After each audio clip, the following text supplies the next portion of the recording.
உன் விதி மாறும் தருணத்தை தருவதற்காகத்தான் இப்பொழுது இந்த அம்மையானவள் உன்னை தேடி வந்திருக்கின்றேன்.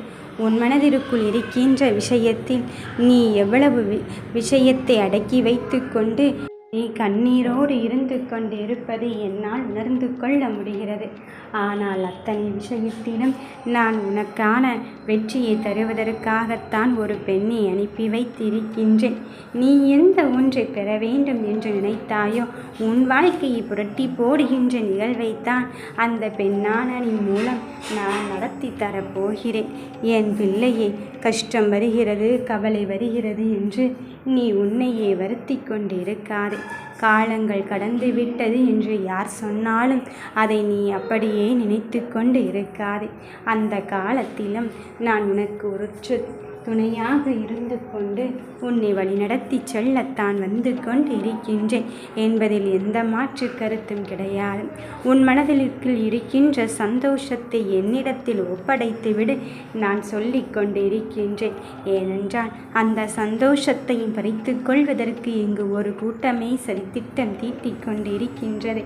அதையெல்லாம் தாண்டி இப்பொழுது நீ வெற்றி பெறும் தருணத்தில் இருந்து கொண்டு இருக்கும்போது நான் உன்னை வழிநடத்துவது சரியான வழிதான் என்று நீயாகவே உணர்ந்து கொள்கின்ற காலமும் இங்கு வந்து சேரத்தான் போகிறது. யார் எப்படிப்பட்டவர் என்று இப்போதாவது புரிந்து கொண்டு விட்டாயா? நான் சொல்லும் போதெல்லாம் நீ நம்ப மறுத்து கொண்டு இருந்தாய். நான் சொல்லும் போதெல்லாம் உண்மையை ஏற்றுக்கொள்ள இங்கு துணிச்சல் இல்லாமல் இருந்து கொண்டிருந்தாய். இப்போதாவது உன் வாழ்க்கை நிலை என்னவென்று உனக்கு புரிந்துவிட்டதா என் பிள்ளையே? யாரும் இல்லை என்று நினைப்பதை இனி விட்டுவிடு. உனக்காக உன் தாய் வராகி ஒரு பெண்ணை அனுப்பி வைத்து உன் வெற்றிக்கான நேரத்தையும் காலத்தையும் தருவதற்காக வந்து கொண்டு இருக்கின்றேன். நீ நினைத்ததை நிச்சயமாக நான் நடத்தி தருவேன். அதில் எந்த மாற்று கருத்தும் கிடையாது. கலங்காதே. உன் கண்ணீருக்கு விடை கொடுக்க நேரடியாகவே இந்த தாய் களத்தில் இறங்கிவிட்டேன். தருவது அம்மா. எப்படி எதை தந்தால் நீ அதை பெற்றுக்கொண்டு என்னிடம் மனமகிழ்ச்சியான வரத்தை தருவாய் என்று தானே கேட்கின்றாய். என் பிள்ளையே, உனக்கு வாய்ப்புகளை அள்ளி குவிக்க நான் வந்து இருக்கும்போது உன் மனம் தளர்ந்து விடாதே. இதோ நீ என்னிடம் என்ன கேட்டாய், என்ன வேண்டும் என்று தானே கேட்டாய். நான் உன்னிடம் பொன்னோ பொருளோ ஆடம்பரமான வசதியான ஒரு விஷயத்தையோ கேட்பதே கிடையாது. எப்பொழுதுமே என் பிள்ளைகளின் சந்தோஷம்தான் எனக்கு முக்கியம். எப்பொழுதுமே என் பிள்ளைகளின் மன நிம்மதிதான் எனக்கு முக்கியம். நீ எனக்கு இதை தந்தால்தான் அதை கொடுப்பேன் என்று எந்த பிள்ளைகளிடமும் எந்த செல்ல பிள்ளைகளிடம் நான் சொன்னதே கிடையாது. நீயாகவே ஒரு வரமுறை வைத்து கொள்ளாதே.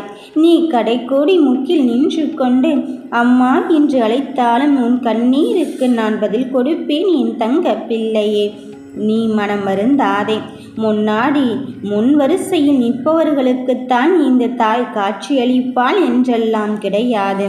இந்த தாயானவள் தன் பிள்ளைகளின் தேவையறிந்து எந்த தருணத்தில் என்ன செய்து கொள்ள வேண்டுமோ அதை செய்து கொண்டுதான் இருப்பாள்.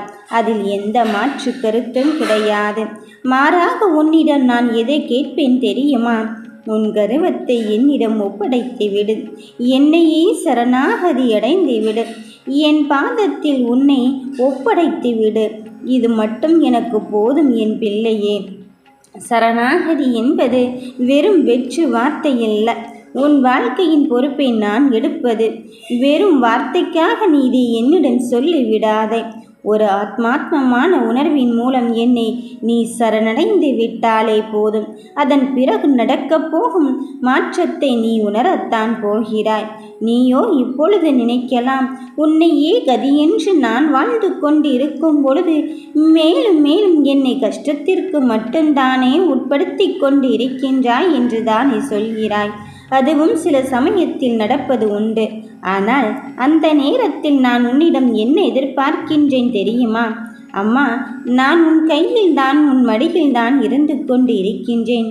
நீ என்னை என்ன வேண்டுமானாலும் செய்து கொள், எப்படி வேண்டுமானாலும் ஆட்டி படைத்துக்கொள்.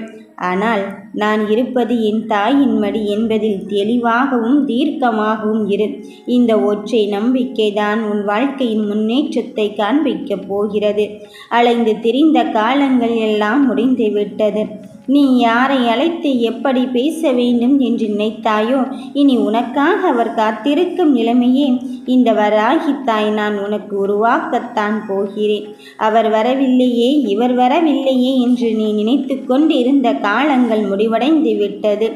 உன் வாழ்க்கையை உயர்த்தி மற்றவர்கள் வியக்கும் வண்ணத்தில் உன்னை பிரம்மாண்டத்தின் உச்சிக்கே அழைத்து செல்வதுதான் இந்த வாராகித்தாயின் நோக்கம். இதோ இந்த தாய், நான் உன்னை நோக்கி வந்து விட்டேன். இனி உன் மனதில் படுவதை நீ என்னிடம் கேட்டுவிடு. எப்பொழுதுமே உனக்கான வாழ்க்கையில் இழந்து விட்டேன் என்றுதான் நீ எண்ணிக்கொண்டிருந்தாய்.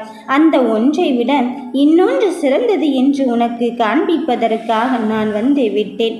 ஒவ்வொன்றுக்கும் ஒரு தனித்துவம் இருக்கும் என்பதை நீ புரிந்து கொண்டு அதை இயல்பாக ஏற்றுக்கொள் என் தங்க பிள்ளையே. அப்போதுதான் வாழ்க்கை சிறப்பாக இருக்கும். கதவு மூடப்பட்டு விட்டதே, அப்படி என்றால் என் வெற்றியும் அங்கு தடைப்பட்டு விட்டதோ என்று யோசிக்காதே. மூடப்பட்ட கதவையே உற்று நோக்கி இருந்தால் உன் கண்களுக்கு இருக்கும் புலப்படும் அந்த ஜன்னல்களின் வழியே கூட நீ மறந்து விடுவாய். கதவை உடைத்தேனும் தான் உன் வெற்றியை பெற வேண்டும் என்று நீ நினைத்து விட்டால் அதை உடைத்தேனாவது உன் வெற்றியை பெற்றுக்கொள். நிச்சயமாக உன் வாழ்க்கையின் கதவை நான் திறந்து வைப்பதற்குத்தான் வந்து இருக்கின்றேன். தடைகளை தட்டி அதை உடைத்தெறிந்து உன் வாழ்க்கையை பெறுவதுதானே புத்திசாலித்தனம். அந்த புத்திசாலித்தனத்தை என் பிள்ளைகளுக்கு கொடுப்பதற்கு நான் வந்து இருக்கும்போது நீ மனம் தளர்ந்து விடாதே, சற்றும் சோர்வடைந்து விடாதே. இதற்கு மேல் முடியவே முடியாது என்று கூட நீ நினைக்கின்ற நேரத்தில் இந்த தாய் அதிசயத்தை காண்பித்து நான் உன்னோடு தான் இருக்கின்றேன் என்பதை காண்பிக்கத்தான் வந்திருக்கின்றேன். என் பிள்ளையே, உன் மனதிற்குள் இருக்கின்ற வழிகளை அறிந்து விட்டேன். இனி அந்த வழிகளை தாண்டி உனக்கான போராட்டத்தை முன்னெடுத்து செல்வதுதான் என் நோக்கமாக இருக்கும். ஒன்றை மட்டும் நீ தெளிவாக புரிந்து கொள். இப்பொழுது இருக்கின்ற இந்த வாழ்க்கையில் யாரும் யாருக்காகவும் நிற்கப் போவதில்லை. யாரும் யாருக்காகவும் உதவி செய்ய போவதில்லை. நீ யாருக்காகவோ காத்திருந்து, நீ யாருக்காகவும் உன் முடிவை விட்டு கொடுத்து உன் வாழ்க்கையில் இருக்கும் மகிழ்ச்சியினை தொலைத்து விடாதே என்று தான் சொல்கிறேன். கடிகாரமுள் எங்கேயாவது நமக்காக நின்று கொண்டு இருக்கின்றது என்று நாம் நினைத்து பார்க்கின்றோமா? இல்லைதானே. நேரங்கள் ஓடிக்கொண்டேதான் இருக்கும். அதன் பின்னால் நாம் தான் பயணித்து கொண்டு இருக்கின்றோம் என்பதை நீ மறந்து விடாதே. அதுபோலத்தான் வாழ்க்கையின் ஒவ்வொரு நிலையும் யாருக்காகவும் எதற்காகவும் அங்கு காத்திருக்க போவது கிடையாது. ஆனால் ஒவ்வொரு சூழ்நிலையும் நமக்கான பாடங்களை கற்றுத்தந்து கொண்டுதான் இருக்கும். உணர்வுகளை புரிந்து கொண்டு அதற்கேற்றவாறு உன் செயல்கள் எனக்கு வெற்றியை தருவதற்காகத்தான் உன் தாய் வராகி வந்து கொண்டிருக்கின்றேன். என் வாக்கை பலிக்கும் நேரத்துக்கு நீ வந்து விட்டாய். உனக்கான நல்ல நேரத்தை தொடங்கி வைத்து நீ கேட்ட விஷயத்தில் நீ கேட்ட உதவியோடு உன் வீட்டிற்கு நான் வந்து இருக்கின்றேன். வெறுப்பவரை பற்றியும் கடந்து விட்டு போனவரை பற்றியும் இழந்து விட்டவரை பற்றியும் உன் மனதிற்குள் காயமும் வருத்தமும் அடைய வேண்டாம். என் பிள்ளையை, அந்த காயப்பட்ட விஷயத்திற்கும் கலங்கி கொண்டிருந்த தருணத்திற்கும் உனக்கு நான் அல்லவா விடை கொடுக்க வந்து இருக்கின்றேன். எவ்வளவு காலம் என்று நீ நினைக்கின்றாய். ஆனால் இன்றோ நான் உனக்கு தந்து இருப்பது நீ கேட்ட விஷயத்திற்கான பதில். அதை நீ கண் கொண்டு திறந்து பார். உன் மனதளவில் அதை பார்த்து செய்து கொண்டு இருக்கின்றாய். அப்படி இருக்கும் விஷயத்தில் நான் உன்னை தவிக்க விட்டு விடுவேனோ என்று எண்ணிக்கொள்ள வேண்டாம். பிரிந்து போனவரை பற்றியெல்லாம் உன் மனதிற்குள் தீராத கவலையை வைத்து கொண்டு இருக்கின்றாய். அந்த கவலையை தானே நீ என்னிடத்தில் ஒப்படைத்து விடு என்று சொல்கிறேன். அதன் பிறகு எதற்காக தங்கமே நீ மனதில் தீராத பாரத்தோடு இருந்து கொண்டு இருக்கின்றேன் என்று சொல்கின்றாய்? அந்த பாரங்களை தாண்டி இப்பொழுது நீ எல்லா நிலையிலும் ஜெயிக்க வேண்டிய கட்டத்திற்கு வந்து கொண்டு இருக்கும்போது உனக்கு நல்லதை சொல்வவும் செய்யவும் தான் இந்த தாய் வராகி வந்து கொண்டு இருக்கின்றேனே. இனியும் உன் மனதின் வருத்தங்களை நீ என்னிடத்தில் ஒப்படைக்கவில்லை எனில் நிச்சயமாக உன் பாரம் அதிகரித்து கொண்டுதான் இருக்கும்.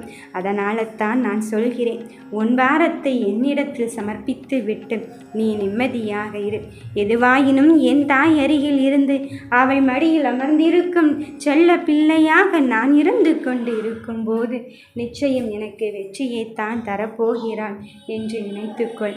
இந்த நிலையையும் தாண்டி உனக்கு நல்லதை சொல்லவும் செய்யவும் இந்த தாய் வந்து கொண்டு நான் இருக்கின்றேன். நீ நினைத்ததை நான் பழிக்கத்தான் செய்ய போகிறேன். ஓம் வராகி தாயே போற்றி.